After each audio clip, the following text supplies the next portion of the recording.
and welcome back, everyone. Hello, it's me, Junior. And Rudy. Say hi, Rudy. Hello. All right, there we go. Excellent. I thought I had to reboot them there for a second. We're good. We're back with the Mite No podcast, baby, episode 6, if I can do math. Today we'll be covering episodes 31 through 35. And let's dive right into it. So, it's been a while since we recorded. And it's been a while since I watched these episodes, so thankfully I have notes. But boy, am I gonna have a hard time remembering what's happening in these notes. I believe episode 31 starts with Sanji and Luffy and Yosaku in Sanji's beautiful boat, which, man, fucking sucks we never see this boat again.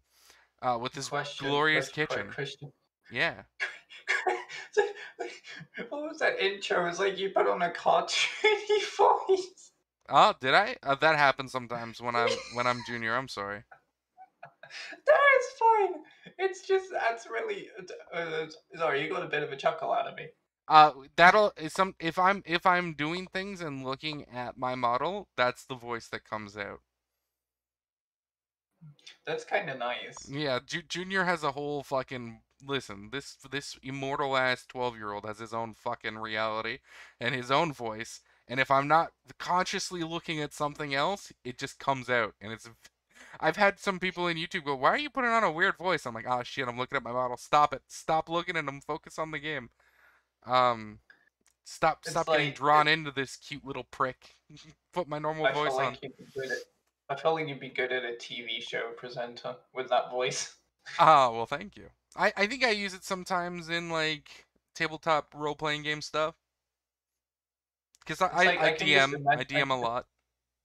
Yeah, I can just imagine you as like on one of those game shows where you're like the quizmaster and you'll say, "Here is contestant number one." Well, I'll consider that as a potential career. Rudy, I don't want to be rude. Hold up, Media No podcast. I have a question. And this is important. I don't want to seem rude with this question, but we first did a collab together in D&D, right? Right? I have never played. I'll be honest, No, I have never okay. played a All right, single I'm bit of very D&D in sorry. my life. We played Smash together, but I thought we played Dungeons and It Dragons was together. Smash. No, Smash was the first thing. That was the Okay. first collab we ever did. Who the Smash. fuck did I play D&D with? Who the fuck was Maybe, that? maybe it was Naughty. No, it wasn't Noriko, because Noriko and I's first thing was the One Piece thing. It's just they had Silver here too, and I thought their name was Rudy, and I'm like, oh man, I feel bad because I don't remember if that was Rudy. And I'm like, oh shit, this is rude. No, it was Smash. I can't remember who was winning. Who was winning again? I'm not gonna tell you because I don't want to be rude, and I already asked a rude question. I don't know why I feel like I was winning. That would be slightly incorrect, but I mean, you could always go to the VOD if you want. I think we ended our Smash session with me up by like 20 lives or something like that. Mm. It was like it was like it was like 70 to 40 or something when we finished because we went for like 2.5 hours. I don't know about that one. I don't know about that. I mean, the VOD's there. These are a bit much to me. Yeah, they're well. I don't know if the VOD is still up because that was quite a while ago and it might have been deleted because it was like a 60-day period or something, doesn't it? Oh, then maybe I don't know. All right, well, I'm Yeah. sorry then, Rudy. I mean, you should play D&D. Like role playing games are super fun. Um, I want to play D&D, but it's too confusing for me, so I need I help. mean, if you hey, listen, I'm always down to do like a VTuber You will need campaign. to The teach the me. problem is just finding people who are willing to fucking commit to showing up. It's like if I'm available, I will show up, What about other? sort of thing. We're way off the. Like with the One Piece podcast as we're doing right now. Yeah, which we If should I'm be doing. available, I show up. Which we should be doing. Hey, it's fine to go off course every Yeah, once in a listen, while. That's my what spices it up. my ADHD's in overdrive. We can talk That's fine. tabletop role playing games some other time because there's a bunch I want to play. And it's just been a fucking bitch of an itch to find people who are willing to Monopoly. show up. But yeah, so Monopoly, the game of life. basically, um, So episode 31, we open. We're on Sanji's little boat. Sanji is being dumb. I don't remember why. I just wrote Sanji dumb. I think he's probably talking about mermaids. Um, there, I did write down that there are certainly animated birds. Yup, which leads me to think this episode starts on the still image of some birds floating in the air that aren't animated at all. Ah, yes, the two images. One image where its bird wings are out, and one image where they're flapped down, and it just switches between the Yeah, two. I was gonna say certainly animated birds. Yup, that's my first note for this episode. Then I wrote our long time baby. And Luffy wants to eat some food, so Sanji's like, all right, what are we having? And for some reason, Yosaku really wants string beans. But more power to him. So we find a little bit more about fishmen because Yosaku's like, hey guys, like this is serious, and they're just doing their own shtick as usual. And he's like, these are fishmen from the Grand Line. So Luffy draws a fishman who's half fish, half man. And he draws like a dude who's half fish but has human legs. And it's a really funny shtick. And they're like, no, not like that, you idiot. And then he draws the same thing but standing up. And Sanji goes, hey, you just drew the same thing, but now he's standing up. And it's actually kind of cute. But then we actually get some exposition dump that is extremely important for the rest of the series. Um, One, this is where we get the name drop for the Shichibukai, the seven warlords of the sea, who are Oh yeah. basically seven extremely powerful pirates who I don't know how much detail they go into in this introduction because I didn't write out the full detail. But they are basically like the privateers. They are pirates who are working as allies to the navy to destroy other pirates. Um, and we also get the first name drop of an extremely important character named Jinbei, um, who is described as being one of the warlords of the sea, Arlong's former captain and the captain of the Fishmen Pirates. Um, Also very funny to me, this whole little discussion with Yosaku, he's acting like Arlong was like Jinbei's equal on that crew, like they were like brothers. And Arlong left to come here to the East Blue. Arlong is nowhere near as strong as Jinbei. Like we will meet Jinbei. Jinbei is an absolute fucking beast of a unit. And Arlong is a little bitch baby who gets beaten by Luffy before he even knows how to walk. Uh, so like, I love the way that they frame it. Like Arlong's this super badass who was like a rival of one of the warlords of the sea. I'm like, Arlong's a fucking bitch. Like he's nothing. He's a fucking guppy in a small pond, man. And then we see Luffy's mermaid drawing. That's where the second drawing, the second half of the bit happens. Sanji pops out with some meat and sprouts, baby, because he just had a ton of bean sprouts, I guess, on the ship. Um, we cut back to Cocoyashi Village, and that whole island, which we found out now, I believe, officially, is that it's Nami's hometown. We see a marine captain, hanging out with the Arlong pirates and taking a bunch of money. Because it's not bad enough that the Arlong pirates have to be bad pirates, but of course we have to deal with the corrupt navy again. I forget the captain's name, but it's a pun off of Rat, basically, because he looks like a rat, Oh, and he has like a oh, ratty joke. He's like Captain Nezumi or something, which literally means rat. Um, his name is like literally like Captain Rat or some shit. Um, I think in all let my me notes check I up. just write him down as Rat. Like I don't think I ever give him another Yeah, name. I'm looking at the playback, and I am remembering this. Yeah, I just can't remember his he name. uh he's a piece of shit. We'll see him again a bit later. This is our first time actually seeing the fishman in the flesh. We see Hachi, who's fucking hilarious, the octopus fishman, just being like It's very silly. casually racist to Nezumi, and Nezumi just going, "Hey, you pay good. I don't care. Say what you want about me. It's cool. It's chill."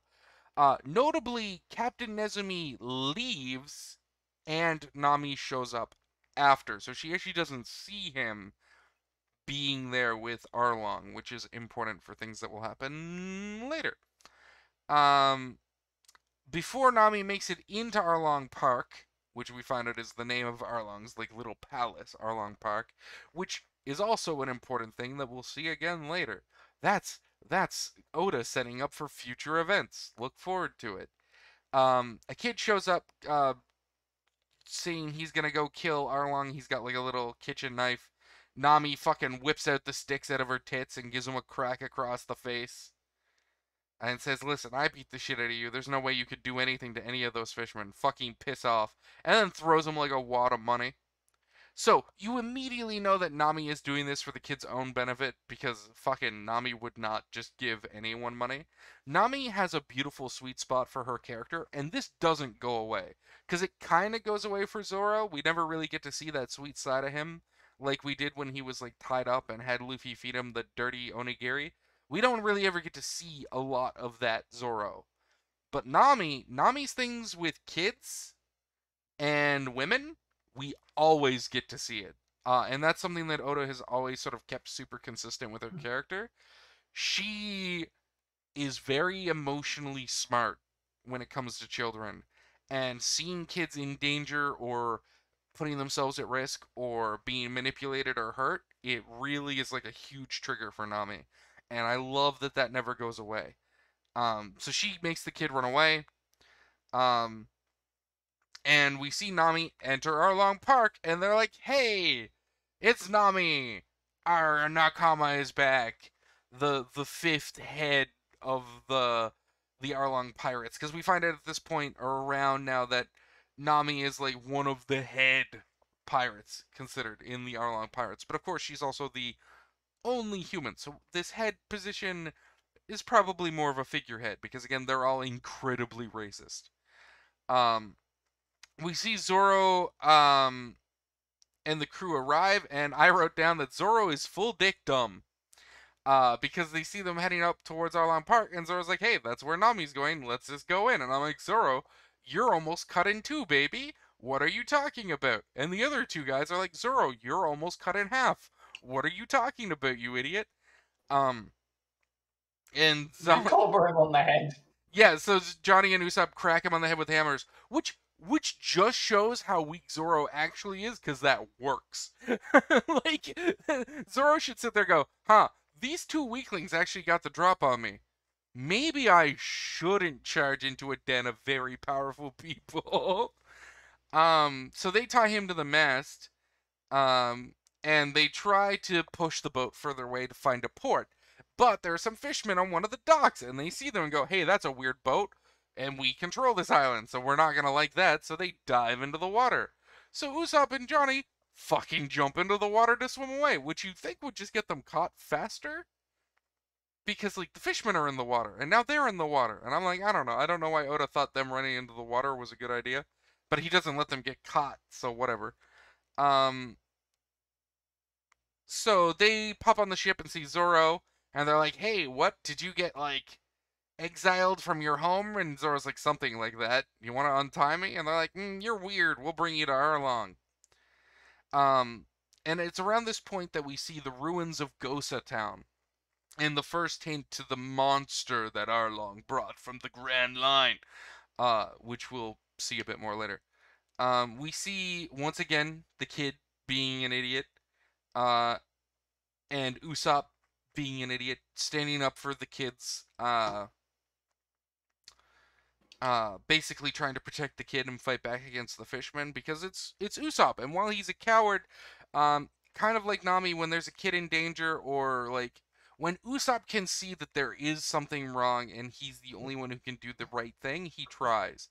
However, he gets immediately cracked in the fucking head by a woman, which is fantastic.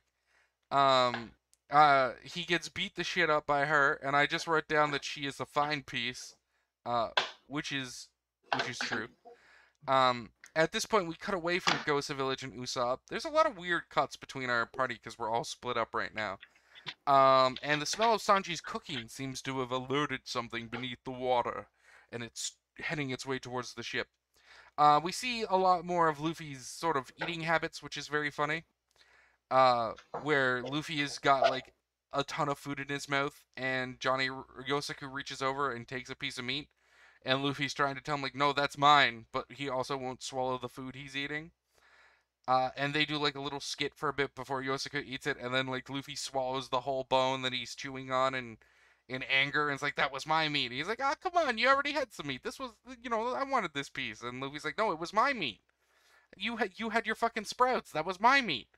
And this will become a thing we'll see later. That's actually kind of important to Luffy's character. Around the time we get like around episode like 300, or no, like 200. Yeah. There'll be a really funny line, and I'll call back to this moment because I have a cool brain like that. Um, so what happens next? We see the sort of like Arlong's The rum inferiority movie. complex. Arlong's inferiority complex. The whole reason we don't find out the exact reason for Arlong's intense racism until later, but like just watching it and how he acts towards humans and the rest of the crew do, you can tell it's like some sort of inferiority complex. Like again, they're in the East Blue, not the Grand Line. They're in the weakest sea, which has the weakest navy like presence in all of the world. Like if Arlong was really so strong, why is he bullying these people and killing people who can't fight back? Um, it's kind of a whole thing. And it's Arlong's whole shtick. It's at this point, um, uh, we see Nami out acting everyone again, as always. Nami's amazing. And we get to see her tattoo on her arm, because again, up until this point, Oda has never let Nami show her shoulders off on purpose. Which, if you go back and watch, she always has sleeves covering that tattoo. It's just a fun little thing to notice that he never like accidentally had her sleeveless and then just never showed us the tattoo. No, Nami is always up until this point wearing clothes with sleeves that covered the tattoo intentionally. Um and then we get like to time skip Nami, who just wears a bikini top and nothing else ever. Basically.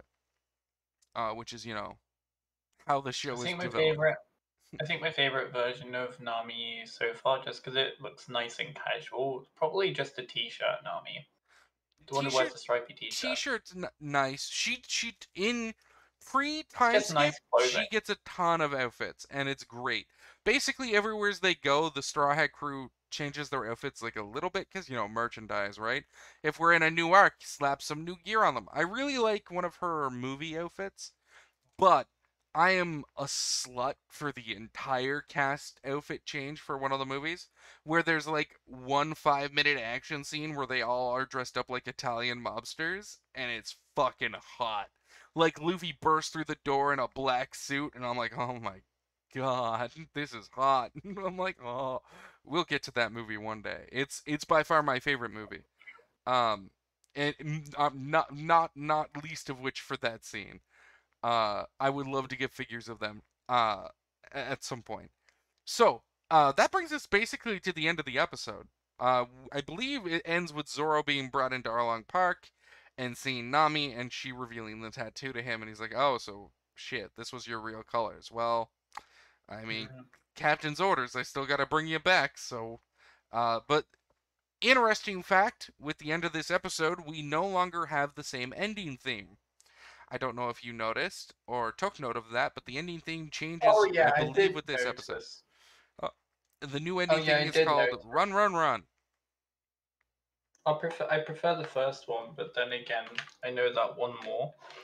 I I do prefer I the first one to I that like one. this one a bit more than Dreams or Memories because this one's just a bit more upbeat. Um, and like again, One Piece likes to end on these cliffhangers and action scenes sometimes, and it's just a real whiplash for me for them to go like, oh, a huge plot reveal, and then super slow, casual song, and I'm like, all right. And that's episode 31. All in all, a pretty decent episode. We got to see a lot of characters being dumb, which I love. Um, Long nose all along is all I have to say.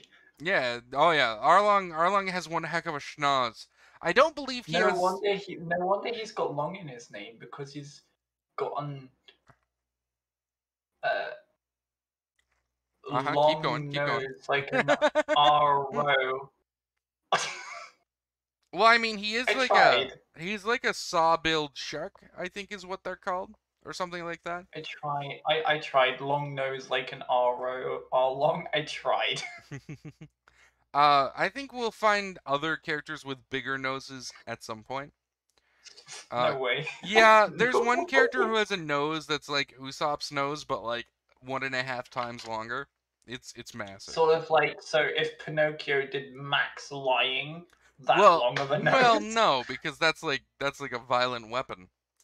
Uh, y- that brings us back to one of the conversations we were having before about Rule 34 before Oh the wait, stream no, started. wait, no, wait, no, no, no, please. Listen, my sweet summer child, you need to stay off a lot of the internet. You're gonna um, traumatize the viewers. I mean, hopefully they've already seen it. Um, Why is that hopefully? That's not a hopefully. why? Isn't it better that everyone gets to enjoy more things in life? Um, episode 34 or 32. Not jumping ahead. 34. I was like, what? You jumped ahead 2 episodes. So we start again on Sanji's beautiful little ship that we'll never see again for unknown reasons, but it's beautiful and I love it. Luffy stealing some food, and Momu shows up. That thing that smelled Sanji's cooking. Momu, baby. We get a great hippo joke.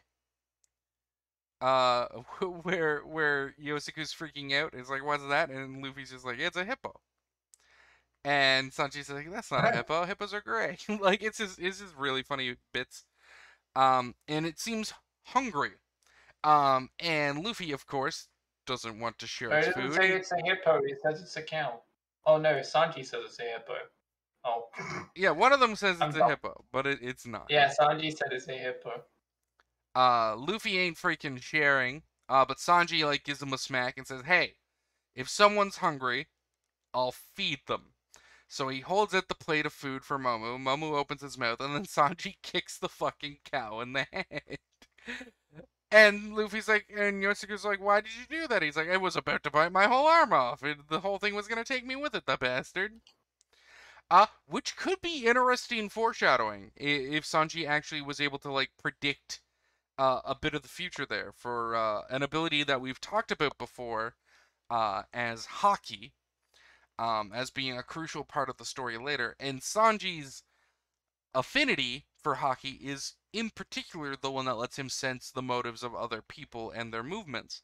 So the fact that he could tell the thing meant to harm him is kind of interesting foreshadowing of him realizing that ability more later, possibly. Or it could just be Oda thinking it would be funny. Um, so they beat the shit out of that cow.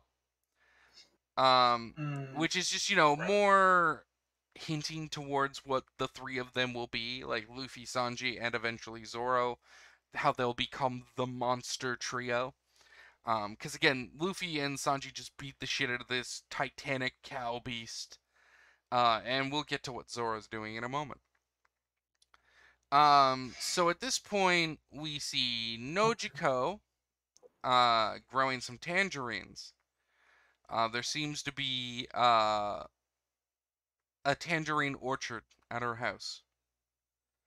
The kid is sad because again, like the fisherman came and destroyed his village and killed his daddy.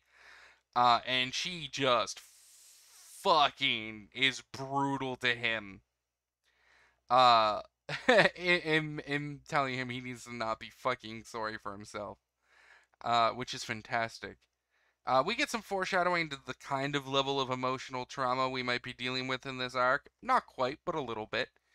Um, and basically, Nojiko finds out that he does still have a mom, and I just wrote down the quote, "You got a mom, piss off." Like, you have a mom. What the fuck are you doing throwing your life away? You think she wants her husband dead and you piece of shit? Go home to your mother. She misses you. And I'm like, well, you're not wrong. And fair enough. Also, there's a throw off line which is really fucking stupid, where like the kid's like, "All right, that's fair. I should be with my mother. I shouldn't throw my life away. And Usopp looks at Nojiko and goes, "Hey, even though you're covered in tattoos, you're a nice lady." And she's like, "Hey, there's no reason to be prejudiced." And I'm like, "Hey, Usopp, what the fuck?" Like it was just like, what do you got against tattoos, Usopp? Why are you suddenly a 90-year-old Japanese person? What the fuck is going on? And it was just a weird line that I didn't remember as part of this whole thing. Uh, and it was just like really caught me off guard that Usopp would say something like prejudiced against people with tattoos, and Nojiko would defend herself. I was just like, what the fuck? Why would that come out of Usopp's mouth? Like, I couldn't imagine Usopp giving a fuck what anyone looks like, other than like a fishman because they're weird. But like that's like they're weird. I mean, anyone could tell that. Um, but that's the whole thing. So we finally learn this person's name. They're Nojiko. Uh, I wrote down that Usopp's an unobservant idiot because at this point we find out that Nojiko is Nami's sister. As she goes over right next to Usopp and grabs a photo of her and Nami together. And Usopp acts like he hasn't been in this room for the last 30 minutes and didn't ever once look at the photo frame directly next to him. And like, it's like the dumbest reveal to Usopp because he's been in this room, which just has photos of Nami in it. I don't know. I just found it really fucking stupid. Um, that he just wouldn't notice. Um, which is very great. Usopp sort of explains why they're there and how Nami was on their crew, and we get a quick glimpse into Nojiko being a really good read of Nami when he talks about how happily she was smiling. And Nojiko has this sort of reflective moment with the photo frame where she realizes, oh no, Nami found boys who made her laugh and feel good things again, and maybe for a little while forget her, complex PTSD, her CPTSD uh, syndrome that she has going on. Um, but Nojiko manages to hide that for the most part. Usopp isn't picking up on anything because Usopp's a fucking idiot. So we cut back to Arlong and Zoro and them, um, and like Nami's there, sort of taunting him as a member of the Arlong Pirates, and Zoro just has a read on her character, because he's Zoro and he's really good at reading people when he wants to. So Zoro is absolutely convinced that the Nami he knows, doesn't kill people, and not only that, she couldn't bear to just sit there and watch someone die. To prove his point, Zoro fucking jumps into the water, even though he's bound, and can't swim. So he just starts to drown, and Nami, of course, just watches this person she genuinely cares about go, nah, you'll save me, and fucking tries to kill himself. Uh, so she does save him because he's right, of course, but she has to make it look like that he isn't right, of course, because she's still acting right now with Arlong in the front. Uh, so fun fact: Nami doesn't know about Zoro's wound at this point. Zoro got cut after Nami had already left. Uh, she stomps on his wound, on his chest, and like punches him and is just like curb stomping him to the ground. And I'm like, Nami, no, he was almost cut in half. Oh, sweet Jesus, stop. He's already dead. Stop. I was like physically wincing because I'm like, oh, she didn't see him almost get cut in half. Like, oh, she doesn't realize what she's doing. Oh, that would hurt so much. I was freaking out. I was like feeling Zoro's pain more than he was showing. Um, which is great. Usopp gets reported basically like the fishermen show up and tell Arlong about this long-nosed dude who tried to stand up to them. And this is where we meet one of the best characters in this arc, Gen, I think his name is. Who? What? The I don't remember the him. guy with the windmill and the scars all over his face, who's extremely important. But his name is Gen, and Oh. last arc we had a character named Gin. and this guy's name is fucking Gen. And Oda, why would you give him like Very, the same name? very creative naming right Yeah. there. Um. That's like calling the same character two exact same names, but the surname is one letter different. In my notes, I just wrote Windmill, Scarface, Gen, name too closely to Gen, please change Oda. That is my notes.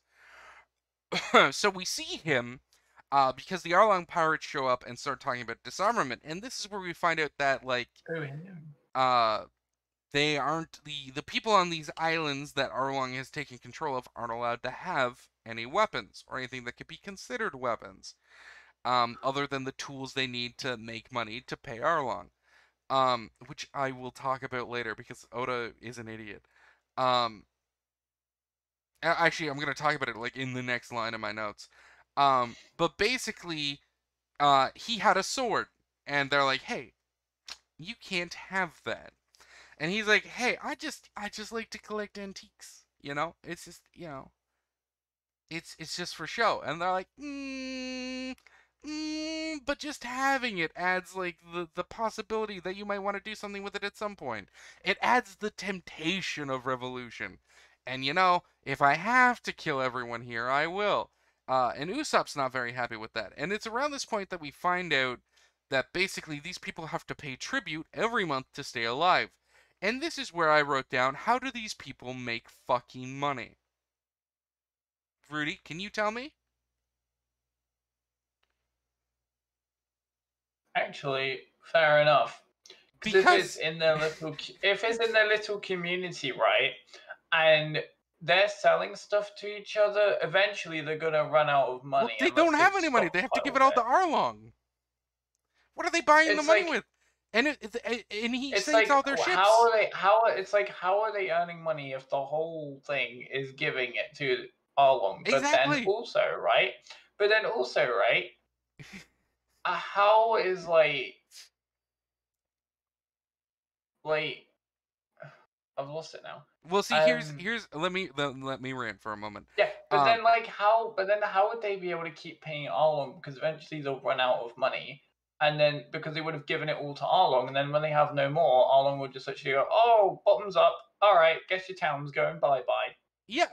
It's So like they can't sustain themselves. They don't have like jobs outside of that. Because even if they have jobs in the town, and that pays people, eventually the government of the town is going to run out of money as well because they're paying it to Arlong as well. And Arlong won't give his money away to the town, so he's just going to destroy it one day. yeah. So here's like the inconsistency with all this.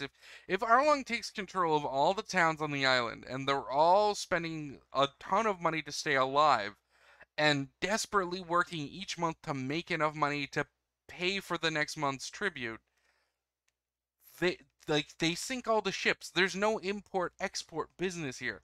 Arlong doesn't let people leave, and he doesn't let people come in, which means no money is coming in, which means no products are leaving to be sold to get money. And it's just like none of these people are making any money, and Oda did not think this through like even a little bit. Cuz like we'll find out much later that the world government, in order to get the protection of the world government, islands have to pay tribute to the world government. But the world government doesn't restrict the island's ability to produce money by trading with each other. Now, the only thing I could imagine that would make any sense for this to be happening is that somewhere on these islands is a mint, and they're just printing money.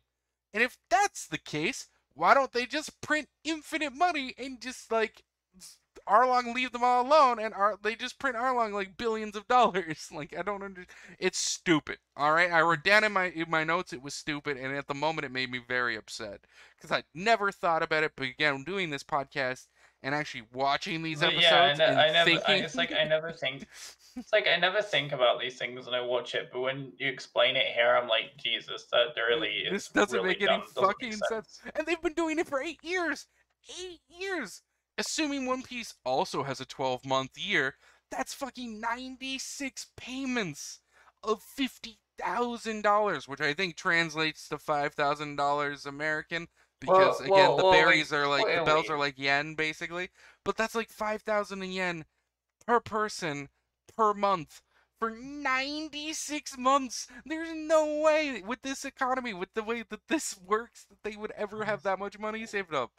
They would have, if that It's was the like, case. unless they literally got forced to the island and they all literally have like 100,000 or something in savings, there is no way. Well, again, that would only go 2 months.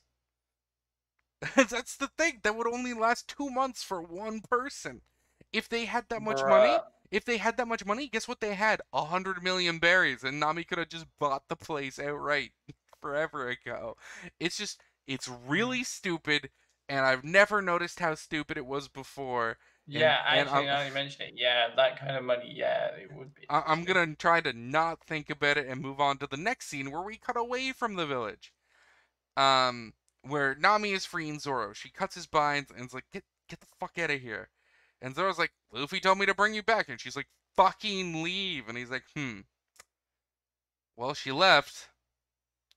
I don't really have anywhere else to go. I guess I'll just hang out here. I'm like, fucking Zoro, man. It's so good. We cut back to Arlong. Arlong is getting a little rough with Gen. And like, Nojiko's getting upset and everyone's getting upset. And it's like building tension. Because again, we know at any moment if these people snap and start attacking Arlong, he's going to kill all of them. We haven't seen him at this point show how strong he is, but we know that somehow they leveled that other village like it was fucking nothing. And Arlong is drawn to be imposing, even with his dopey ass saw nose.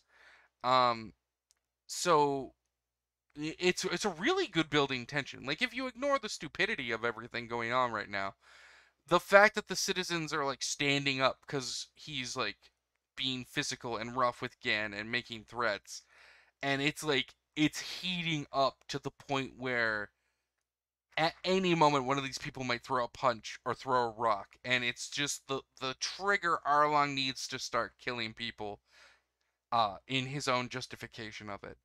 And it's another great Hmm. moment where Usopp has that heroic moment where I don't even know if Usopp was consciously aware of this, but by being a foreigner, not connected to the village, he can attack Arlong and it doesn't punish the village immediately. Well, I mean, not directly. So he attacks Arlong. He just fucking shoots him in the head with what amounts to a pistol round, which Arlong just fucking no sells like an absolute professional wrestler, um, which is a joke because professional wrestlers should you know, take their hits and act like they got hurt. That's kind of the joke. It's not a great joke, but it is a joke. Uh, that that pisses Arlong off. So he picks up a building because Usopp is like on a roof, and then Arlong's like, "Bitch, I'm gonna pick that building up and throw it at something else." So he does that. So we get confirmation that Arlong is fucking strong, um, because he does just pick up and destroy like two buildings. Um, and we see Arlong's rage and like the rest of the fishermen pirates sort of running up trying to calm him down before he destroys the village. And then we get this moment where we see that Arlong's rage, which is absolutely in this case born from his own PTSD, which again we'll find out later. But like him getting attacked by a human is like a huge Hmm. trigger for him. Uh and it really sets his rage off, to the point where like all the other fishermen are like, hey, remember we need these people for money. If you destroy the village and they have nowhere to live, they have no way to make money, and they'll just, we won't be able to collect tribute. I'm like, they don't have any way to make money anyways, but whatever. um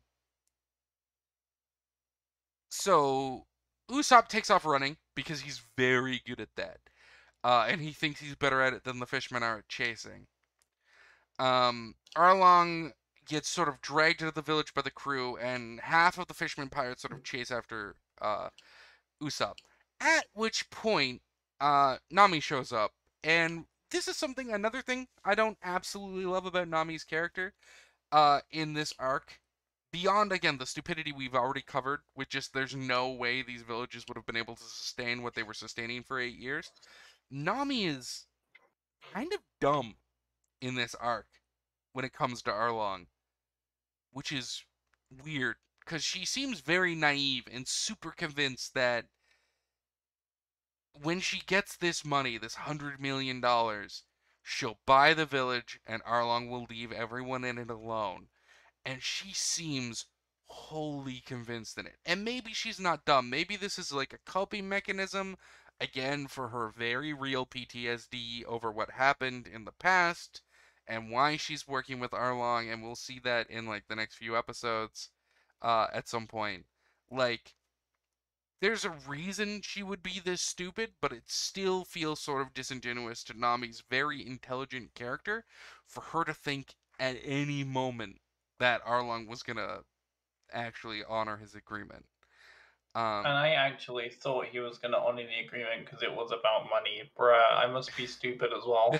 well, he's a pirate, and Nami is useful, and we'll find out more how useful later. But like the way she believes it, it's almost childlike. Like when she's there with Nojiko and she's talking about how it's just one more run. I just need to do one more job. One more and I can retire, you know? And I'm like, why do you sound like you're 12? Like this isn't going to work out this way. He's a pirate. You work with pirates. You know they're not honorable. You know this is wrong. This is we'll find out the dude who like killed your mom. Like and abuse the fuck out of you. Like this isn't right. Like, and it's weird to me. But again, I don't think she's dumb. I think she just is definitely suffering from PTSD, and this is how her body is coping with it. We cut back to Zoro, who is just sitting on Arlong's chair, having brutally injured or killed most of the fishmen at Arlong Park off camera while wounded. Which gives us a hint that, like, while the fishmen are stronger than ordinary people, the average fishman is still nothing on a Zoro who's barely in one piece. Which I find very funny. It's annoying we didn't get to see any of this fighting on screen, but the fact that we just cut back and Zoro's just nonchalantly hanging out, and he's just dispatched every minion, it's just like, oh, so the minion fishmen are also shit. Okay, good. um, which is great because he's just hanging out. Um, and then we cut back to Luffy and Sanji, and Luffy is riding Momo, and their ship is zooming now, which is great. And that's basically the end of the episode. Unless I missed anything important that you remember. Nah, sounds good while I'm looking through the playback. Yeah, no, I can't believe that in all of my rewatching of One Piece, I've never paid close enough attention to this arc to realize just the sheer stupidity of the whole situation. And I kind of love this podcast for making me actually like be paying attention and writing notes and just reading each line of the subtitles as they go by and not just sort of like listening and half paying attention. Uh, because it actually helped me think and see this thing and just go, wait a minute. So that takes us to episode 33. Uh, I don't know what I wrote here. It's like wild surfing animation. Oh, there was some bullshit animations going on. That's what it was. There was more garbage animation at the start of this episode too. We see Arlong in the woods like being held down by like four fishmen as he's having his own PTSD flashbacks over being attacked by Usopp. And we see Usopp pulling some of his dumb BS. Yeah, we see his rotten egg attack. As he chases away from the fisherman, he runs into some tall grass and he keeps running, but he sees a cliff. He ends up getting like pressed up against a tree on the cliff's edge. To hide, like doing like the weird thing where he takes the pose of the tree and they just don't notice him, even though there's a bird resting in his afro. Um, and he ends up falling down the cliff after the fisherman go away. And at the bottom of the cliff is one of the fisherman captains, like not captains, but like one of the officers, uh, beating the shit of one of the villagers trying to get information on where Usopp went. However, he just saw Usopp fall down the cliff. So he dives into the water to swim over to Usopp. Usopp doesn't realize this. He just sees someone from the village like waving frantically at him, and Usopp, being Usopp, is like, "Hey, thanks for cheering me on.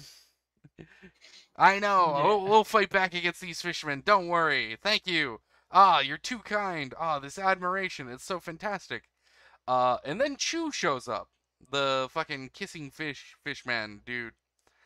Uh, and he's just like, "Sup?" And Usopp's like, "Oh, sup?" And he cuts away. Uh, Not that I don't think Usopp would ever drop an F bomb in One Piece, but if that happens, I'll be very, very happy with it. I'll find that very hilarious. So Zoro's still hanging out, kind of bored, and this time he notices Hachi, who's on the other side of the wall fishing, which seems fucking weirdly cannibalistic, but whatever. Uh, It's,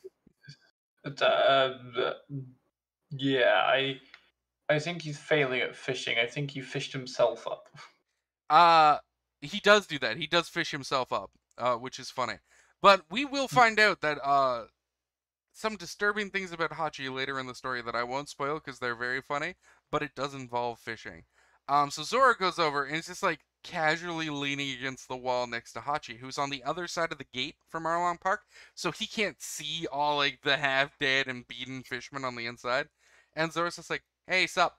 And Hachi wasn't there earlier, so he didn't see the incident with Zoro because he was taking the Marines back to their ship. Like everything that happens with Hachi in these next like episode and a half is because he's always in the right spot to not see something, which is very funny.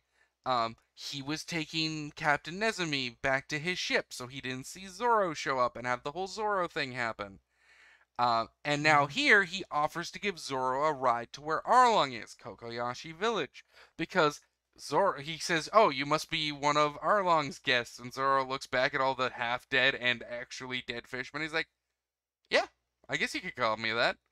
He's like, "Well, here, hop in my boat. I'll take you there. Hop in my jar, and I'll just swim you over to the village. Take no time at all." And Zoro's like, "Well, that's mighty kind of you. Thank you." And hops in. Because Zoro's like, "All right, free ride to where Arlong is. I gotta go kill the bastard. This guy's gonna take me right to him." So Hachi leaves, and then Arlong comes back to find fucking Arlong Park in ruins. And all of his men beat the shit up and dead. And one of them manages to moan out like Zoro's name.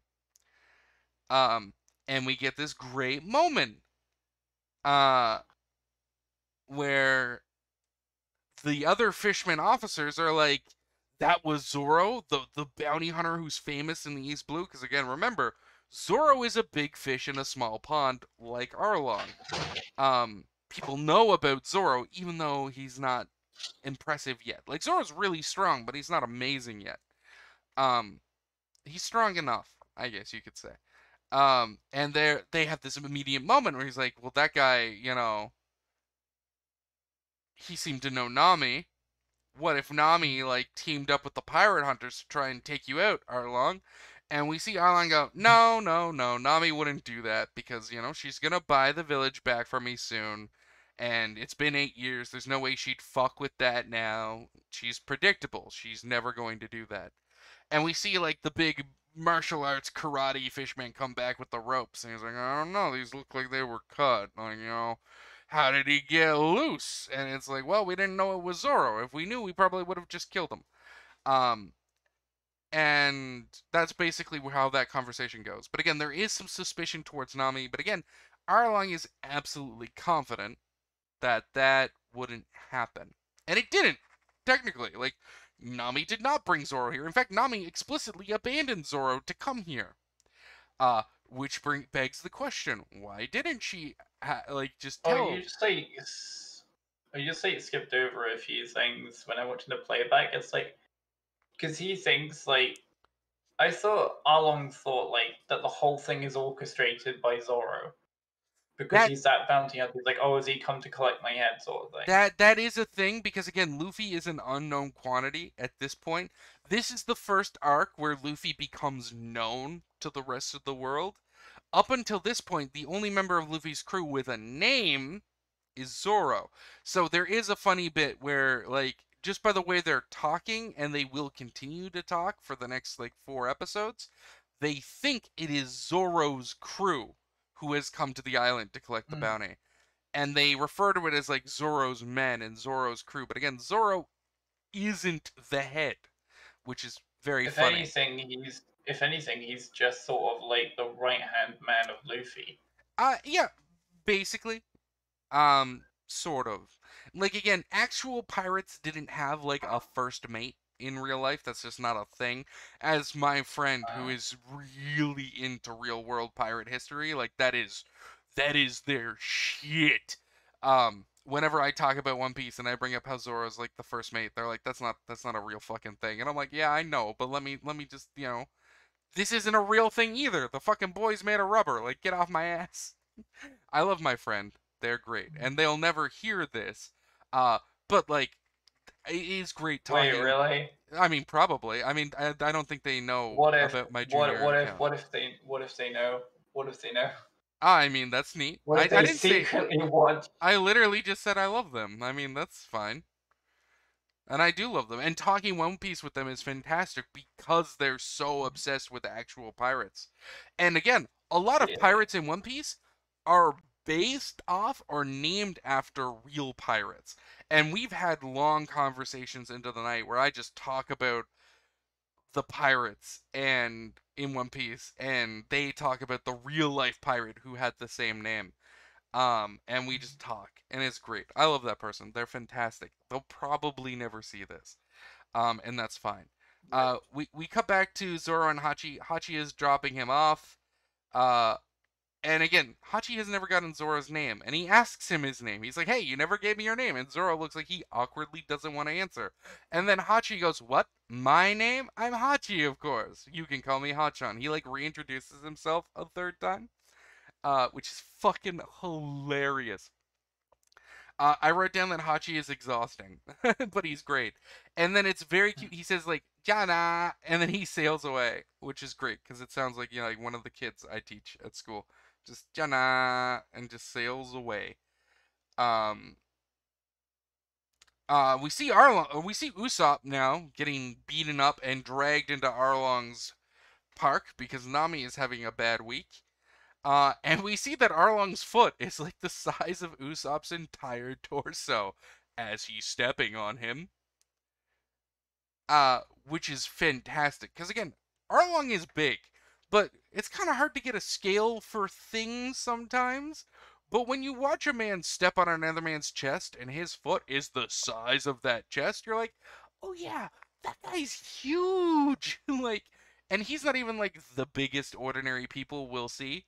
Um, I think the tallest, biggest character we meet, who's like not some weird giant, is like 18 feet high or some shit. Like there are people we'll meet in One Piece who are just described as being normal people who are like the size of my house in Canada, and I'm like, I I this is weird. I didn't I did not realize this, but oh my god, this is one.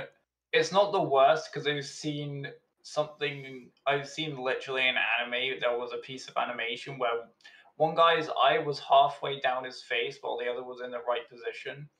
Oh my god, this looks awful though. Yeah, Looking at this back on the playback, yeah. The on animation this again one, has some problems. this no, this one scene, right? The I don't know his name, but the strong guy with the two sort of like pigtail hair, Yeah, yeah, yeah. fishman, Just yeah, call him him. like the karate guy. He has a name, but he He's sucks. speaking, right? And he has one of his mouths open, but then on top of that open mouth, he has another mouth that's open where he's actually speaking from, and it looks really, really stupid. Yeah, it's I did not notice that the first time around, but that is just awful animation. yeah, there's a lot of that. So Usopp is attempting to poorly stay alive. He's trying. One of the other leaders again accuses Nami of using Zoro as a weapon against Arlong. Again, they're assuming Usopp is one of Zoro's men. And Nami hears this because she's coming back, and I just read my note. Nami ain't taking no shit. Um, but she's definitely trying hard to find a way. There's a great moment where she curses Zoro, where she just looks at the wanton destruction he caused, and she's just like, "Fucking god damn it!" Like, Zoro, please, man. Like, all you had to do was leave. And now Usopp is here. Um, this is the first time we actually see like the exposition that Nami is going to buy the village. For 1 million berries, because like Arlong or someone brings up the agreed amount or something. Zoro finds out Usopp was captured, and immediately starts running towards Arlong Park. Which, funnily enough, this is the only time in the show where Zoro doesn't get lost. Uh, Well, because again, that becomes like 80% of his character. Like going the wrong way becomes like his biggest shtick. And I found it so funny that in this case, no, he's like, Usopp is literally going to die. These people are not fucking around. They will kill him if I do not get there. And he just runs straight in the right direction. So Oda just made him forget about that crippling lack of navigation. Um, and during we cut back to the Arlong Park, and again, they're being sort of suspicious to Nami, especially Mr. Karate Fishman guy. And he pulls out a map, which Nami, again, sweet summer child, why do you have a treasure map to where you buried the fucking money you're going to pay Arlong? Are you dumb? Like, she's like, hey, you guys who've been using and abusing me for 8 years to draw all your maps because while you're exceptionally skilled in the water, you're fucking useless at reading maps, like, and making them, because you're just not used to a bird-eye view from like a ship, like a normal person would be. Uh, and they're like, "Oh, this is amazing. With your maps, we can control the currents and fucking just do whatever we want. You're amazing. You're our secret weapon." And they're gonna let you go. And she's like, oh, I drew a map to the fucking where I put the treasure and put an X on it. And then I left it in the house with the pirates. And I'm just like, what are you doing? So they don't explicitly tell us what this map is, but we know it's a map of this island. And we see the X marks the spot. And again, we don't see anything. Like Oda doesn't explicitly say like, "Hey, that's my map to where my money is," but he doesn't have to because this is the great thing about pirates. It's a trope. We see the treasure map, we see the X, we see it's on this island. We know it's Nami's map. What does she have on this island? She has almost 100 million berries. And we can fill in the thoughts on our own. It's fantastic. We see Hachan come back. Hachan is an idiot, which is fantastic. We see him freaking out over his injured comrades and the others being like, "Where were you? Why didn't you defend anything?" And he finds about Zoro and how he says like Zoro took him for a ride, and then he goes, "No, I took him for a ride." He does a thing where he says like the wrong thing and then corrects himself, and the wrong thing is like weirdly sexual for One Piece, um, which are just kind of funny. Usopp, during this whole confusion with Hachan, manages to pull out like a smoke bomb, and Nami sees him like trying to get to something, um or he's trying to like create something to get out, and Nami's like, that isn't gonna work, they will kill you. So she like runs over and like beats the shit out of him, um like smacks his weapon out of his hand, um and just like is trying to like save him basically. um and there's this whole scene where Usopp like denounces Nami, like, "Oh, so this is really your true colors, eh? You're gonna kill me?" Or that kind of whole thing. And then Usopp manages to drop a smoke bomb, and he goes to run for it. But again, Nami is just smarter than he is, so she moves between him and the exit while all the fishmen are just like sort of standing around like idiots. And she stabs him right in the midsection, and we see a lot of blood, which again we don't get to see a lot in One Piece, so enjoy it while it lasts. And we see Usopp like sort of look down at the knife and look up at her. It's just like, Nami, why? And then he falls back into the water. and doesn't rise again. Um, sort of clearing the suspicions of the other fishermen because they're like, oh shit, she like actually just killed that guy. All right, I guess we were worried about nothing. We're sorry. But again, we see Arlong being like super scummy around this point and like hinting that he doesn't want to let Nami go because she's super useful to them.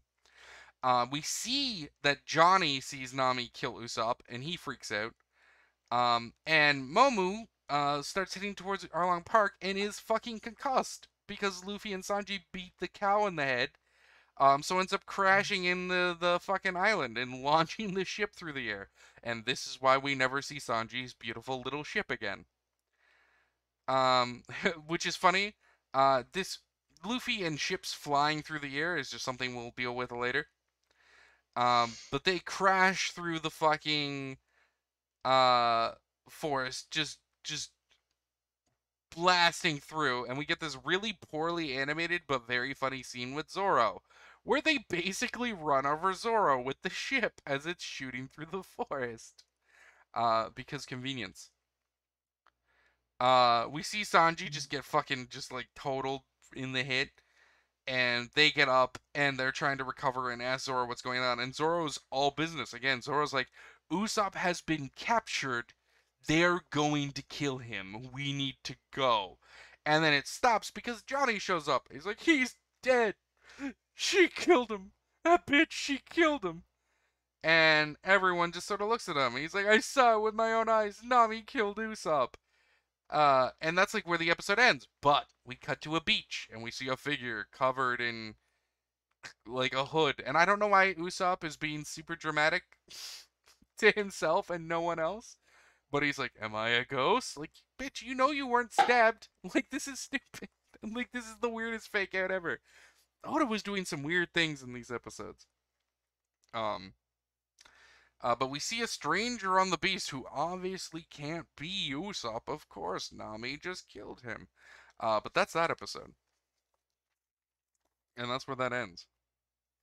Mm, Anything I missed or anything you wanted to bring up to add to it? not really, no. That's fair, Technically yeah. sounds weird. Episode 34 is next. Luffy defends Nami. He comes pretty close to violence, actually. Uh, because Luffy can handle a lot of things, but you start insulting his friends or accusing his friends of like doing terrible things, and he gets upset. But then Nami shows up, and fun fact, if you notice, Nami's hand is bandaged. Why would her hand be bandaged? She hasn't done anything on camera to hurt her hand. Why is her hand wrapped in bandages? Oh, we'll find out like immediately. Um, she's underestimating the boys. Basically, she's trying to get them to leave, of course, and they're just not listening to her. Um, so she eventually leaves in a huff. Um, we get an excellent line from Sanji, which will come back and be super important later. And it might have been a throwaway line that you missed, but he brings up the phrase "Love is always a hurricane." Uh, that line is extremely important because it's actually just a colloquial saying where Sanji used to live. It's like a very common thing, like, you know, an idiom, like the kind of things people just say when they're talking in their native language, right? Like, you know, sore as dog's balls, or you know, that kind of thing. Like, it's just a colloquialism. It's an idiom. Um, and it's extremely important later on, and it hints to more things about Sanji which become relevant as the story continues. Um, we get our first Zoro versus Sanji fight. Uh, because again, uh, like 50% of Zoro's personality becomes getting lost, 25% of it becomes fighting with Sanji, and the other 25% just becomes like being all serious all the time. Um, so we get to see them have their cute little baby fights, which is great. And then we see later that Nami has a wound on her hand. Like, she's wearing a glove. Sorry, her hand's not bandaged. I think she's just wearing like this weird Michael Jackson glove. Um, but again, she tells Luffy to leave, and what does Luffy do? Luffy goes, you know what? I'm tired. I'm gonna lay down. Like sometimes some Luffy moments just infuriate me sometimes, Oh, see, I love this just moment. because of how stupid he can be. It's not stupid. Not this, He's not this, not this moment in oh particular. I'm good. just saying, like in general. I love this moment because it's absolutely what Luffy, who is still very much a kid, would do. If someone tells him to go, he sits down. Fuck you. You don't tell me what to do. I'm the king. Again, Luffy's entire goal in life is to be the freest man in the world. And if someone goes up to the freest man in the world and says, leave, you're not welcome here, the freest man's reaction is to sit down and say, fuck you, I want to be here. You make me move. And that's Luffy's personality. That's just who he is. And I love it. So Nami keeps trying to save them. They keep refusing. And um, we cut away from this to see a commodore of the Navy show up, a captain of the Navy show up, and this is just to show us the hopelessness of the situation on the island. Like, these Navy people don't fucking matter. Um, they shoot a cannon into Arlong Park. Arlong eats the cannon. Also, fucking that the person shooting that cannon fucking no scoped Arlong in his chair from like half a mile away. Like how? Yeah, right? They couldn't see him. They just took a random shot into the park, and they sent it straight down center mass, which is just where Arlong has his chair because he's an idiot. And he fucking catches the cannonball in his mouth and chews it because sharks, you know. Um, the fisherman pirates are all about, hey, let us go do it, and then the leaders are like, nah, us three are enough. Let us go. Again, this is just to let the audience know like how strong the three leaders are. Um, the hopelessness of the situation, like why ships can't get here and ships can't get out. But it's also meant to sort of set up the one-on-one fights, because again, at this point, there are 4 members of the Fisherman Pirates to fight, because we've already proven that the minions are shit, because Zoro killed almost all of them while injured on his own off screen. But these three get an unseen act of violence, which the other ones haven't. And guess what? There are 3 Straw Hat Boys. There are Usopp, Sanji, and Zoro. So, like, this is very much setting on, hey, look, there are 3 leaders in the Arlong crew, and there are 3 boys on the Luffy crew. I wonder what'll happen, because this is a shonen battle anime. Everyone has to get their one-on-one partner. Um, so this is just building them up as something realistic. At this point, I just wrote down that Johnny and Yosaku are dumb. I assume they were doing something fucking stupid. Oh no, at this point they're like, hey, Zoro, like, come with us. Let's get out of here. This is nuts. And Zoro, at this point in his life, is ride or die with Luffy. He's like, hey, listen, if you guys gotta go, you gotta go. That's fine. I won't hold it against you. We'll still be friends. But Zoro is in this for the long haul, and I can respect that. Um, we get another cute line from Sanji, like, if Nami really wanted us to leave, like, why was she crying? And this is his line, like, she wasn't crying. He's like, but she was crying in her heart. I'm like, all right, shut up, Sanji. I mean, you're not wrong, but shut up, Sanji, you idiot. Uh, and then Usopp shows up, of course. And then we cut back to the flashback, and we see that Nami never stabbed Usopp. She stabbed her own fucking hand. Which, and she no-sells it like a pro, is where all that delicious blood came from, and is also why she was wearing the glove to hide the wound from both the Fisherman Pirates and the Straw Hat crew. I I will wrote, say, I yeah, yeah, probably, I'm, you've probably gone on further than this. But I will say the whirlpool when the marine group, that's pretty animated. That's animated pretty well. I like that. yes, that was well animated. I don't know if that's I happened don't. quite Have yet. you gone past that yet or not? Maybe, because again, they I don't just, know because I'm just watching a play by play while half listening to you, so I'm not really following it too much. But I'm following it a little bit. we're past that. I'm pretty sure. Because Right. that was Yeah. basically just me talking about the 3 leaders taking out Yeah. The the ship. three. Yeah. Yeah. Yeah. Yeah. So Big three. they how they do that is they push some coral and rocks around and change the current to create a well animated whirlpool that just sinks the ship after they beat up some of the crew. And they take the rudder away, of course. Yeah, well, they do that so the ship can't possibly try and save itself. Because again, it's real easy if you can breathe underwater. You have Nami's amazing maps of currents and the strength to just push things into the way of the currents to manipulate them. Like with Nami's maps, the fisherman pirates could actually be something. Like Arlong could do something with her maps, because part of the reason that they like can't just always do this is they just don't understand how currents work. They're just dumb. But Nami is very smart and she understands how all these advanced systems work. Um, and she can map it. So, cutting back to Usopp and the gang, Nami again, we find out that she stabbed her hand. I wrote down this thing. I guess at one point a character says dosuru.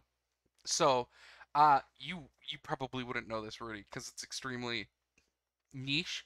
But in Japan, where I live, there is like a taxi company called like Taxi Go.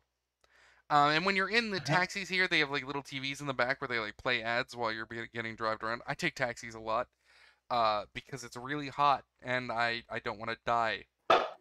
Um, and they have an ad. They have like a jingle almost where there's this situation where these Japanese business people will be like the situation will be getting worse and worse and worse, and they'll look at the camera and they'll say "dosuru," which basically means like, "What do I do?" But again, the taxi company is called Taxi Go, so when they say "dosuru," it just cuts to "go suru," and it's fucking ruined. Oh my It has god. ruined dosuru. Anytime I ever hear a Japanese person, even in real life, say dosuru, in my head I just go gosuru, and I'm like, fuck it, stop it. This happens at school where like one of the teachers looks at the kids like dosuru, and I'm just in the corner. I just go dosuru, and they all look at me. I'm like, ah shit, sorry, I did that out loud. Like, I'm a sucker for a good jingle, and it's really good. It's just the way they deliver the line every time is so good. I'm so excited when I get in one of those taxis. I'm like, oh, I'm gonna get to watch the ad again, like a fucking idiot. Um, we then hear a little bit more from Zoro. Once we get past my fucking taxi shtick. Where again he has a very good peg of Nami's personality. Um, and we get some more Zoro and Sanji whatnot with their heads. I think they bump heads or something here. I'm not sure. I think in my notes something shipping happening. I didn't write it in explicit detail.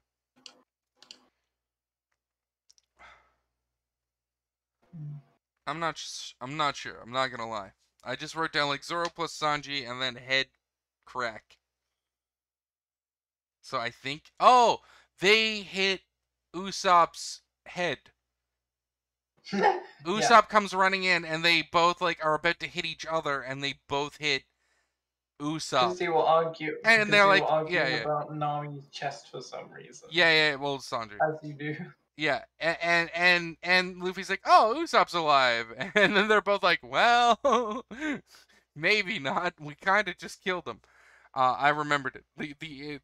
But again, and I brought this up before. One of Usopp's superpowers is he has just the hardest head. Like Usopp has superhuman stamina even early on in One Piece. For getting hit.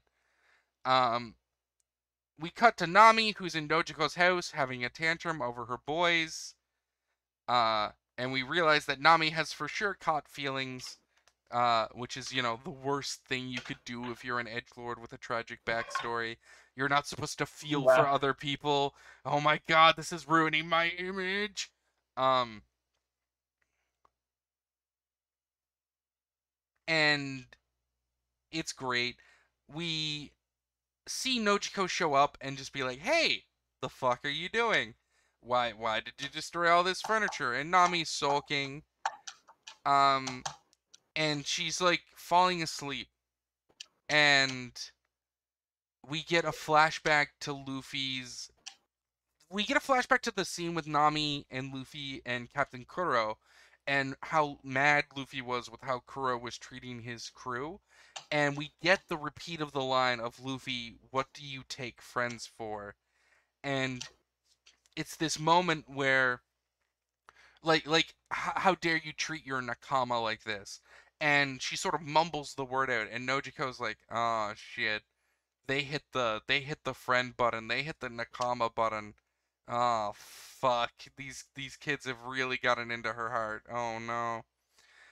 So she finds the boys, and Sanji is dumb because again, Sanji's character is again 50% horny for whatever female walks by, 25% fighting, Zoro 25% cooking. Um, and we get this moment where Nojiko is trying to tell the boys Nami's tragic backstory. And this is another great time where we get to see the personalities of the boys play out. Sanji's like, I want to know because I care for Nami and I want to know more about her, but I don't care because it's not going to change my mind. I'm going to help her. Usopp is like, I want to know because this seems important and shit is going down on this island, and I want to know like what's going on. Why is this all happening? Zoro kind of wants to know, but at the same time doesn't have the effort to stay awake, which is again very Zoro. But then we get Luffy, who is so good. Luffy's reaction, and we will see this happen with Luffy many times when it comes to tragic backstories. He says, I'll pass. And he just walks away. And he's like, I'm going to go for a walk. And I'm like, in my head, I'm like thinking of like the old Crocodile Dundee movies. I'm like, oh my god, Luffy's going walkabout. No, we can't let this happen. Don't let the man go walking unsupervised. Who knows what could happen? Um, but it's this excellent moment with Luffy where he does not give a fuck about Nami's backstory.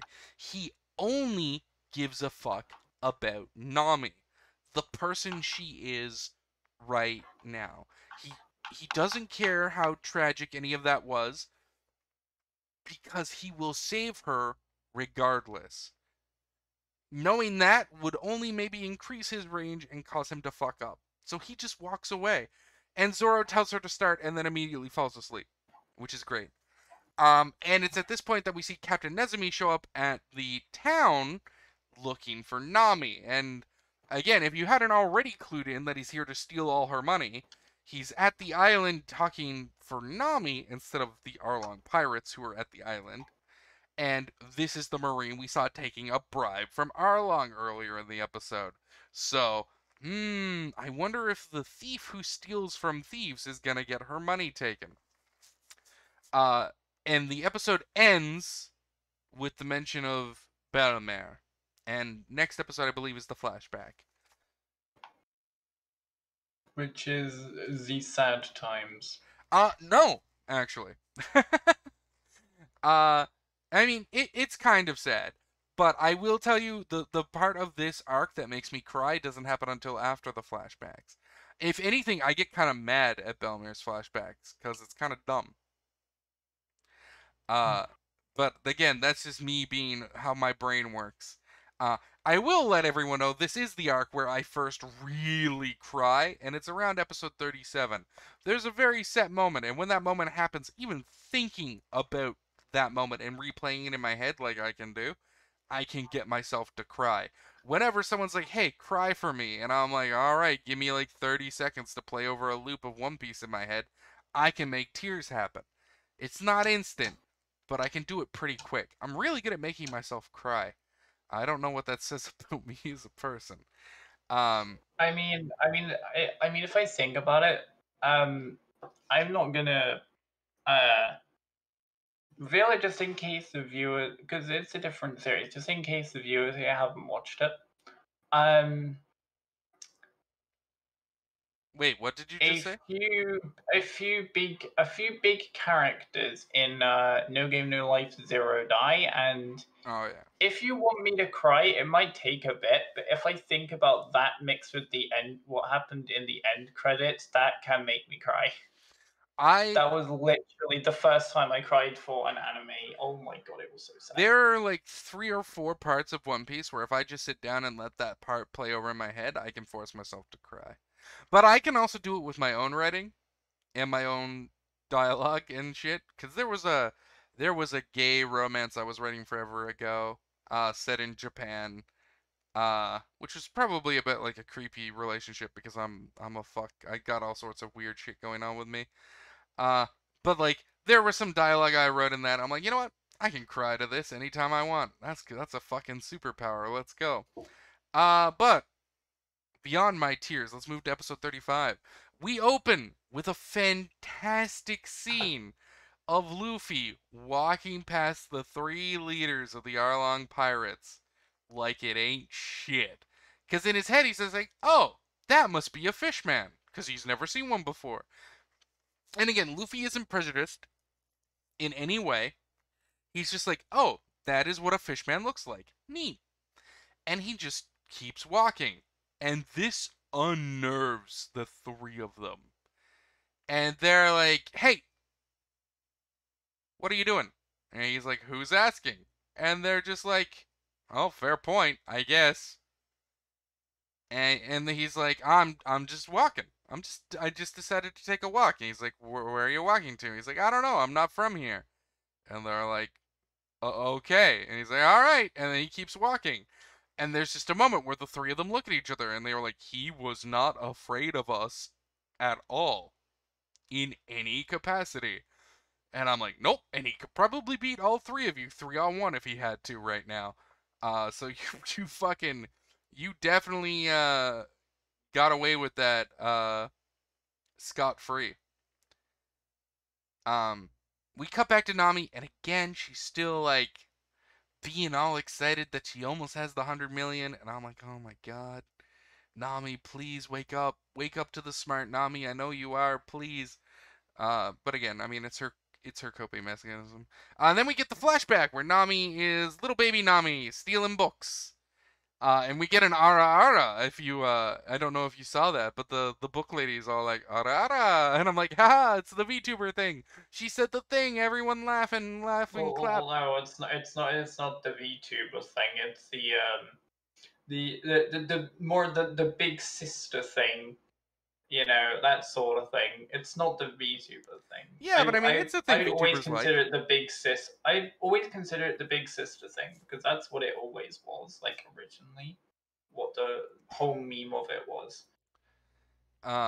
Yes. We anytime I hear an ara ara now, it is also ruined thanks to VTubers, which is great.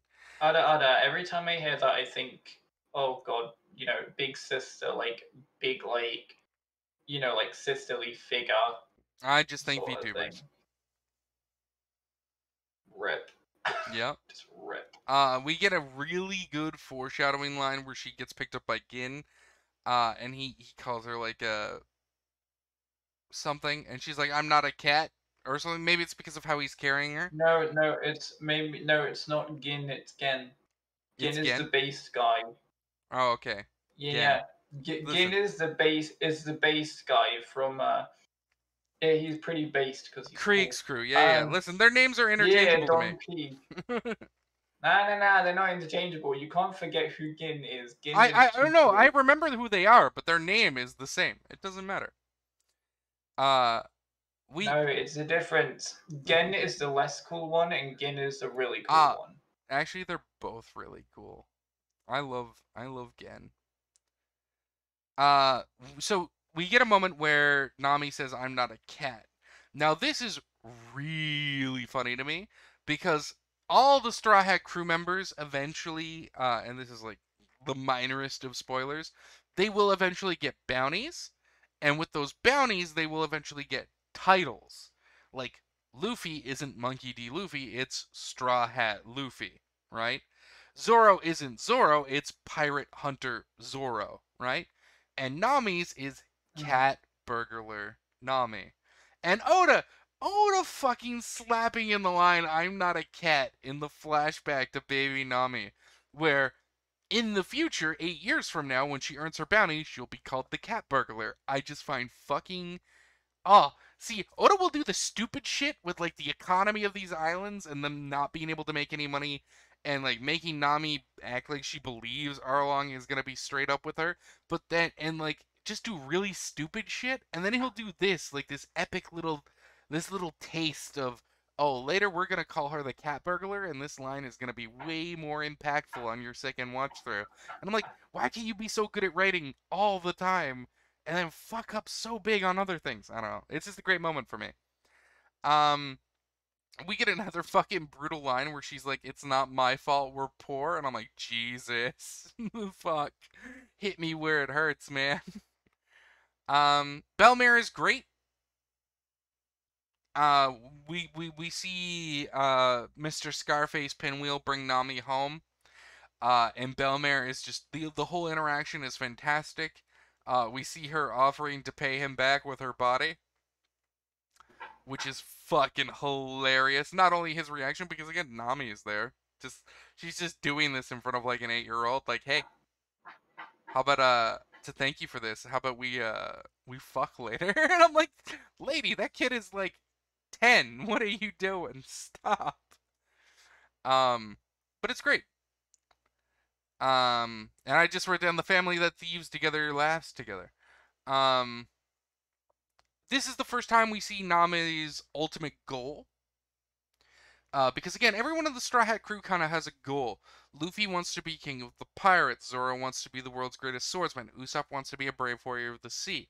Sanji wants to find the All Blue, though he doesn't fucking talk about it at all anymore. Um, but Nami, we find out Nami wants to make a map of the world, which is fantastic. It's so beautiful.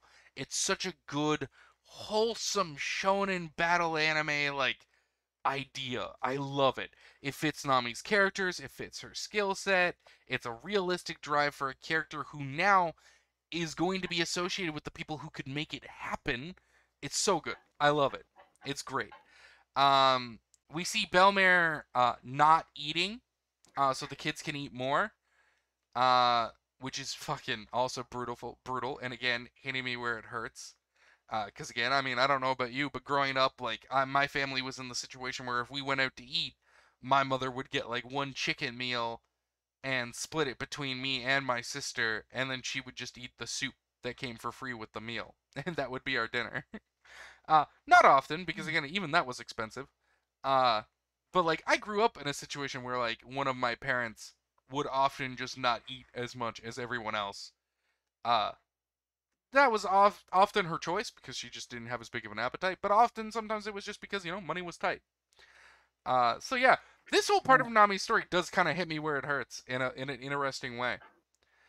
Um, and we get this moment where Nami is getting some hand-me-downs from Nojiko, and Belmare for the fucking blessed Belmare, like sews in this weird lion pattern into it so that it's at least different, so it can still be Nami's somehow.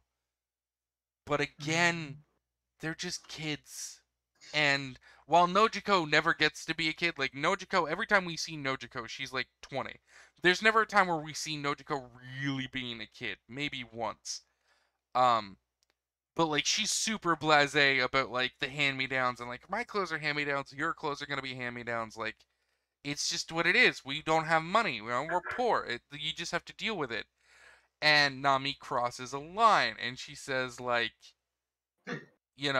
I forget which line she says here. She either says, I wish we weren't adopted by someone so poor. Like, she either says, I No, wish we were no. adopted by She someone said richer, or we're not actually sisters. One of those two lines happens here. she said we're not actually sisters, we're not Yes, related by which, blood. Then she which, gets slapped. yes, she crosses a line. And I wrote down, she's just a kid who's having a rough moment. But so is She's even Belmare. like, you're not our real mum either. Yeah, and Belmare does snap, and because Belmare was just a fucking kid. Like Belmare is like 20 or something at this point, and she adopted two kids from a war zone, uh, which we'll find out in a bit.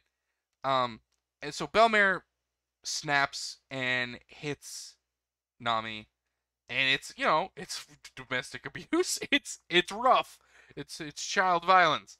It's rough to watch, but it also hits really close to home in a lot of ways. Um, so Nami runs away.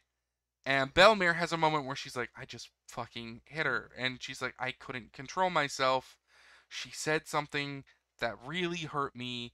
And I really needed her to know that it wasn't okay.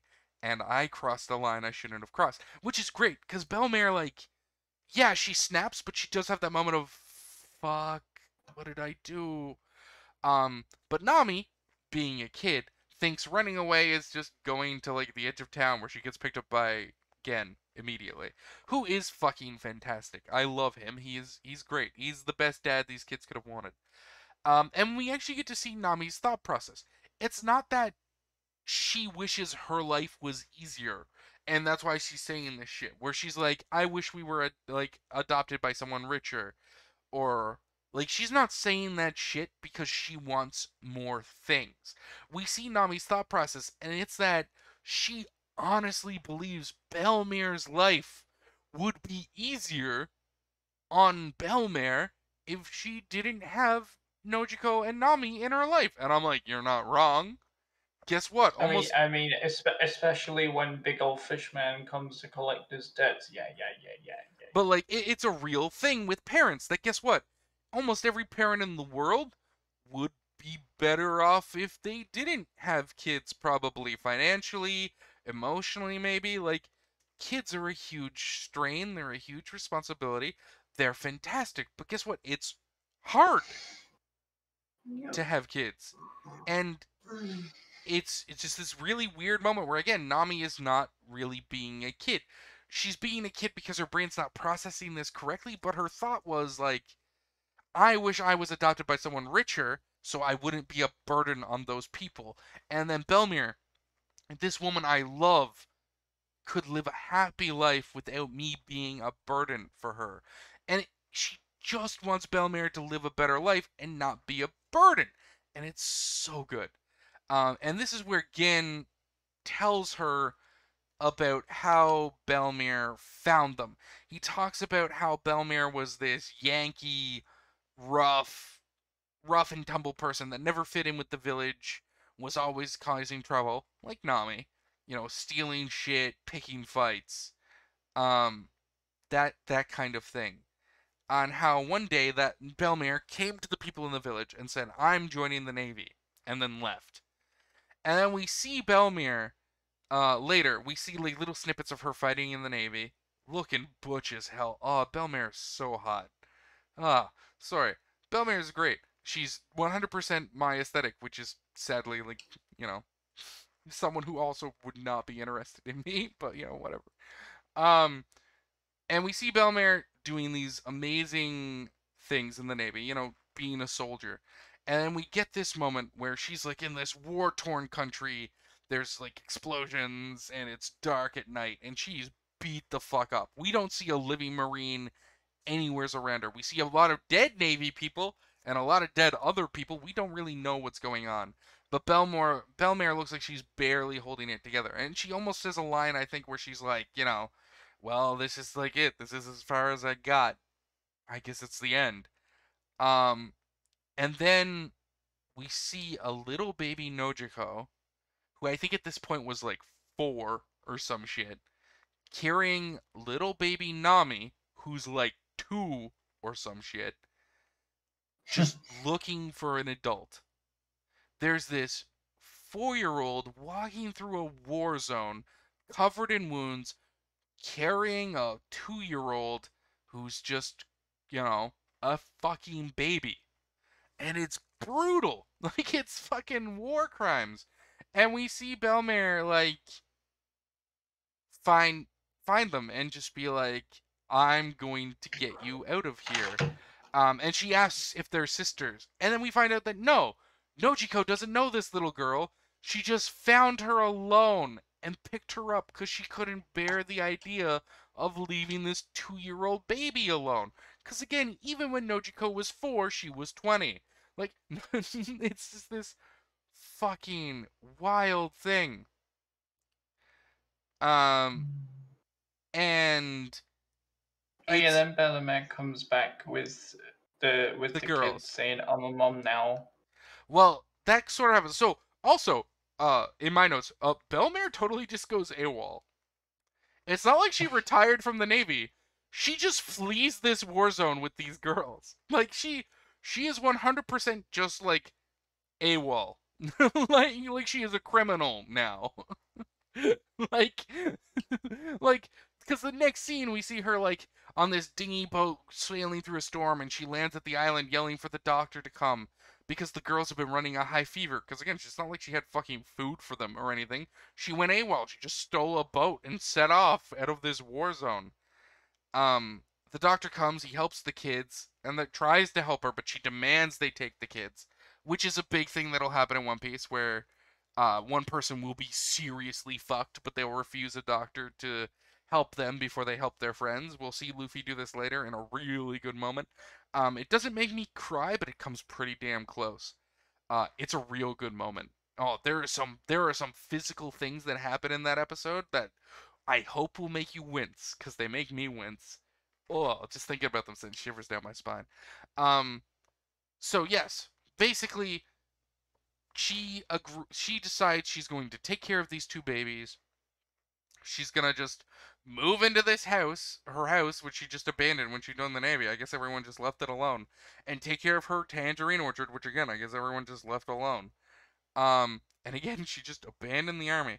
So we cut back to Nami, and Nami realizing at this point that her and Nojiko are the thing that gives Belmare a reason to live. We see Belmare. We cut back to her for a few seconds, and Belmare tells Nojiko to go fetch Nami. She's gonna make a huge dinner, their favorite. Um, it's gonna be delicious. And then we see little baby Arlong show up. Uh, Well, eight he's not a baby though, is he? Well, we see 8 years younger Arlong and his gang show up, who all look like they're 8 years younger. You don't know this because again, it's revealed much later. Slight spoilers, but this is Arlong, not just fresh-faced little baby Arlong, but it's fresh out of prison Arlong. Uh, Oh, this dude is in prison. yeah, I mean, who knew this? Who knew Ooh, this? Who knew this fucking criminal scum, murdering yabai. pirate? He might be in a prison at some point. Very, very, very, very yabai. Um, we get to see Gin pre-scars, which is pretty cool because And this is a great. I'm This gonna is always correct you on this now. I'm gonna end up It's correcting you Gen. on this I now, don't so I don't care. we I understand. will It's literally. Gen. I have it written down as Gen and Gin on this page at two different points. I don't. He shouldn't have named two characters in arcs right next to each other, one letter apart. I know who Gin is. He's the badass dude from Dawn Creek ship, who I wish we got to see more Yeah. of, but we never do. But guess what? Their names are useless. He's Gen 2 now. Um, Gen 2. I don't give a shit. So Arlong shows up. Um, Arlong shows up, and it's just this like, hey, so this is mine now. You're all gonna pay me money. The kids go to hide, and everyone's like, all right, we'll do it. We'll pay you. And he's just like, all right, they're gonna leave. They're not gonna find Belmare because Belmare lives way out the skirts of the village, off in the woods, and they have no idea there's a house out there. That's great, because she definitely doesn't have the $200,000 to pay for herself and the two girls. This is excellent. They'll get away, and we can find a way to get them off the island or get money to them or something. But of course, Belmere is cooking this huge feast. And you know what that makes? Oh Smoke. no. See, this is the part where I was starting to cry a little bit. Please don't kill her off. So the fisherman pirates see smoke off in the distance, one of them, and calls it at Arlong, and he's like, well, that must mean there's another house out there we haven't checked. Let's all go pay them a visit. And everyone in the village, simultaneously goes, ah, fuck. And that's the episode. Damn. Yeah. So next episode we get the rest of the flashback, and then the episode after that we get the moment where I cry like a bitch. And we get the probably, hopefully, the start of the actual fight against Arlong and his three main guys. Not against Arlong, but the others, yes. Well, at least his three main guys, at least, please. Yeah. There's some stupid shit that happens with Luffy that causes a lot of issues, but Bruh. I don't think the actual fight between him and Arlong. The fight between him and Arlong takes like an episode and a half, maybe. So we might get to it at the end of the next episode, but I'm pretty sure Usopp gets like a whole episode himself to deal with his fight, and I think Sanji and Zoro sort of share an episode each dealing with the other two guys, and then Sanji and Zoro have an episode dealing with Arlong because Luffy's, Luffy and being an idiot. And then we get the Luffy fight. So we definitely won't get the end of this fight next week, but maybe the week after we'll wrap it up. Oh, okay. Yeah. I think this If I think this if definitely if finishes we end before episode 50, that's for sure. yeah, if we end up recording next week. We will. We'll find a way. Life finds a way. But that has been these 5 episodes, and we've been going for an hour and 40 minutes. Do you have anything you'd like to add, Rudy? Yeah, I have one thing I'd like to add. Add it. I'm hungry. All right, go eat. All right, everybody. Thank you for coming to this episode of the Mite No podcast. Hopefully next time Noriko will be with us, but sometimes you need time to just deal with stuff, and we're gonna respect that. Till then, at least you got me and Rudy as always, and we'll be back as soon as you know it. So stay frosty, and these were good episodes. I don't know. Closing this is really hard. Frosty. Yeah, stay frosty. Keep your stick on the ice. Other Canadian colloquialisms. If the women don't find you handsome, they should at least find you handy. I can keep going. Red Green had a lot of one-liners. Oh boy. Have you ever seen Red Green? No. It's all on YouTube. You need to look up Red Green. It's fantastic. You ever want to see what like being Canadian felt like in like the 80s? Look up Red Green. Oh no. If you want to know what being Canadian feels like in the 2000s, you look up Letterkenny. But if you want to view through the looking glass into what being Canadian used to mean, you look up Red Green. 100%. It's all on YouTube and it's fantastic. So I guess we're signing off now. Yeah, I'm gonna hit stop recording right Bye.